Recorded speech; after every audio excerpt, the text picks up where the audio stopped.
Olá, eu sou o pastor Eduardo Ribeiro e quero compartilhar com você um breve trecho da Palavra de Deus para edificar e abençoar a sua vida neste dia. E esse trecho se encontra no Evangelho escrito por Lucas, no capítulo 24, versículo 21, que diz assim: Ora, nós esperávamos que fosse ele quem havia de redimir a Israel. Mas depois de tudo isto, é já este, o terceiro dia, desde que tais coisas sucederam. Maravilhosa é a palavra de Deus. Nesse momento da história, aqueles mesmos dois discípulos que caminhavam em direção a uma aldeia e Jesus se aproximou deles e seus olhos estavam como que impedidos de reconhecer a Jesus, e eles vinham discutindo no caminho, falando sobre os últimos acontecimentos daqueles dias. E Jesus, ao se aproximar, os questiona, pergunta sobre o que os preocupa, e eles pararam entristecidos e começaram a relatar a Jesus quais eram as expectativas deles. E eles esperavam, certamente. É bem possível que eles esperavam que Jesus, o Messias, viesse como um grande líder militar e redimisse a Israel, livrasse Israel do Império Romano.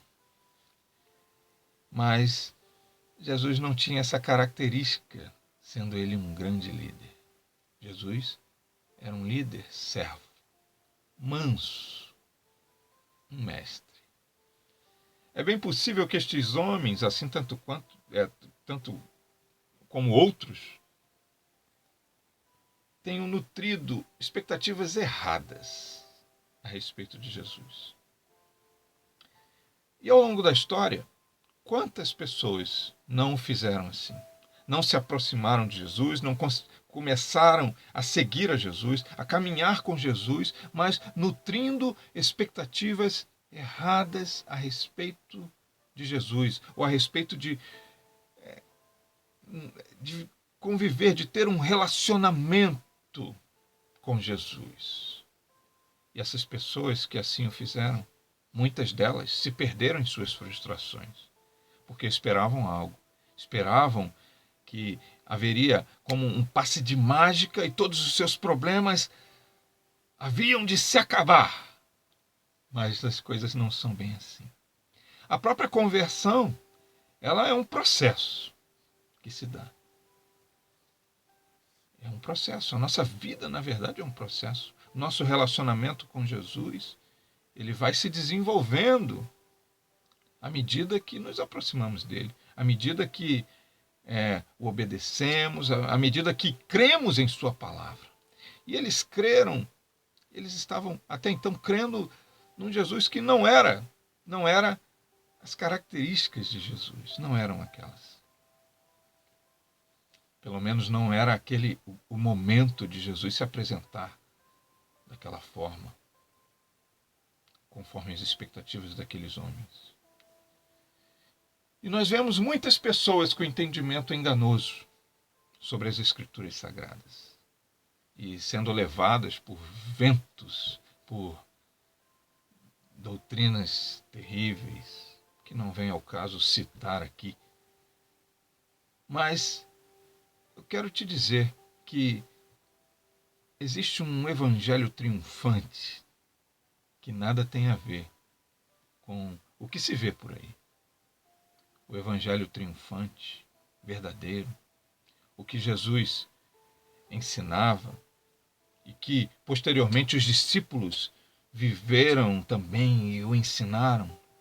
E todos aqueles que creram em Jesus ao longo da história passaram a viver e ensinar. É um evangelho em que o pobre de condição social, ele pode continuar sendo pobre, que ele não significa que ele seja um derrotado. Pelo contrário, ele é um vencedor em Cristo todos os dias. porque mesmo sendo pobre, ele continua sendo honesto, ele continua sendo uma pessoa justa, uma pessoa amorosa e seguindo um caminho da verdade, da justiça, da ética, da moral, sendo um exemplo, um pai exemplo, uma mãe exemplo para seus filhos, um cidadão exemplo. Sim. O evangelho verdadeiramente triunfante é aquele em que uma pessoa que sofre de depressão, ela, embora sofra muito, e a depressão é um buraco terrível, embora ela sofra muito, mas ela não se entrega a ponto de jogar a toalha e tirar a sua própria vida, porque ela crê na vida eterna com Cristo.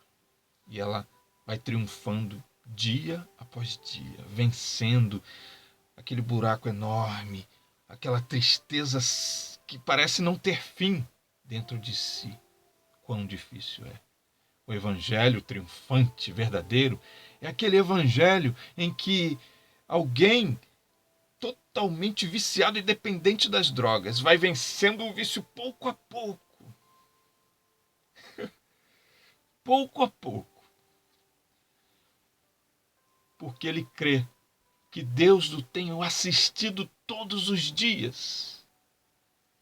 E ele crê que ouvirá a voz do Senhor o chamando naquele grande dia: vinde bendito de meu Pai. Este é o evangelho triunfante, dentre tantos outros exemplos que podemos citar. Não é a conquista de bens, de tantas coisas que se ouve por aí.